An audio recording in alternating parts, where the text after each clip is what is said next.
நீங்கள் பார்த்துக் கொண்டிருப்பது நியூஸ் 21 செய்திகள். தமிழ்நாடு செய்திகளை உடனுக்குடன் தெரிந்து கொள்ள நியூஸ் 21 செய்திகளை பாருங்கள். உண்மை, உழைப்பு, உயர்வு.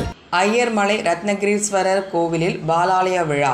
கரூர் மாவட்டம் குளித்தலை அருகே உள்ள ஐயர்மலையில் ரத்னகிரீஸ்வரர் கோவிலில் மல அடிவார மண்டபத்தில் உள்ளது. இங்கு விநாயகர் மற்றும் பாலமுருகன் ஆகிய கோவில்கள் மற்றும் கோவில் விமானம் ஆகியவற்றுக்கு திருப்பணி நடைபெற உள்ளது. இதனை முன்னிட்டு பாலாலய விழா 100 மண்டபத்தில் நடைபெற்றது. இவ்விழாவில் சிவாச்சாரியர்கள் வேத மந்திரங்கள் ஓத விழா நடைபெற்றது. இந்நிகழ்ச்சியில் செட்டியார் சமூகம், சோழிய வெள்ளலார் சமூகம், விஸ்வகர்ம சமூகம் ஆகியவற்றை சேர்ந்த முக்கிய பிரமுகர்கள் மற்றும் உபயதாரர்கள், உள்ளூர் பிரமுகர்கள் என பலர் கலந்து கொண்டனர். நியூஸ் 21 தமிழ்நாடு செய்திகளுக்காக கரூர் மாவட்ட செய்தியாளர் சதீஷ்.